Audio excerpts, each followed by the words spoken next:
Hey, welcome to the New Media Program's Kick-Ass How to Make a Portfolio video. You're watching this because you've applied to the New Media Program and you want to know how to submit an awesome portfolio. Take the next 5 minutes to learn how to do that.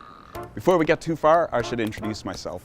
I'm Steve Daniels. I'm a professor in the New Media Program and an artist, and I'm one of the people who's going to evaluate your portfolios. The New Media Program is 4 years of intense making, thinking, and creating. You should take a moment before you get too far to check out our Instagram account because it has a great survey of all the things that you're going to do as a student in our program. Once you've checked that out, start to select the works you want to submit for your portfolio. At Ryerson's, Grades Plus means we're going to evaluate you not just based on your high school marks, but also on your responses to essay questions and portfolio pieces that you submit for us to evaluate. This year there's going to be 2 questions, and you're going to be asked to submit up to 5 pieces. So when you get the instruction set from the university, you want to read it carefully, make sure you understand it, and then give us your best.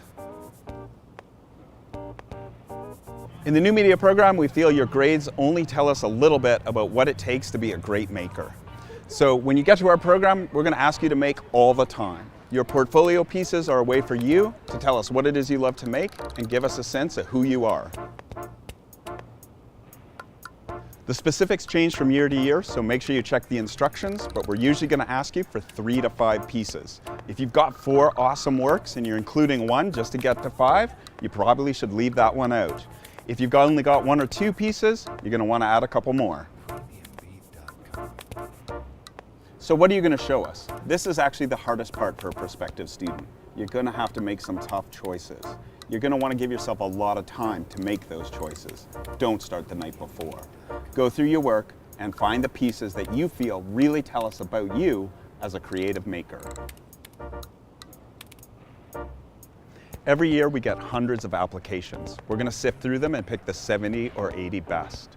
We're looking for explorers, people who have a sense of adventure and are ready to learn.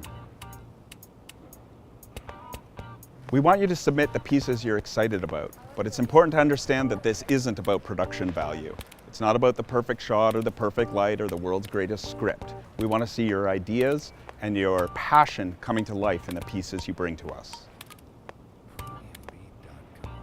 This is going to be another set of really hard decisions. We want you to show us works and art pieces that tell us what makes you tick. This can be anything. If you write music, that's awesome, include it. If you make sock puppets, we want to see those. Do you play with 3D printers, or maybe you make video games? Anything you make is fair game at this point. Make sure it's something you're excited about so that we can see your passion. Cat videos, they're right out. There's never a reason to include cat videos. Please do not submit 5 of the same things. 5 photographs of a really pretty flower might work on your wall, not going to work in a portfolio. We want to see a mix of works, so don't just submit things that you've done as homework assignments. Maybe 1 or 2 of those max, even if you got great grades on them. Find the stuff that you were excited to make, because these tell us a lot about you. You don't want to include a piece just because your first crush, your first kiss, or your mom told you it was awesome. Make sure that this is a piece that really tells us about you and that you're excited about including. If you're not sure, leave it out. Finally, if you mention in one of your essays that you really love to make paper cutout animated turtle races, then you need to include that in your portfolio pieces. There's nothing more frustrating than reading an essay where you describe the stuff that you love to make and then you don't show us any examples. So make sure if you mention it in the paper or the essay, you're going to include it as one of your 5 pieces. And with all that in mind, I want to wish you luck, and I look forward to seeing your portfolios.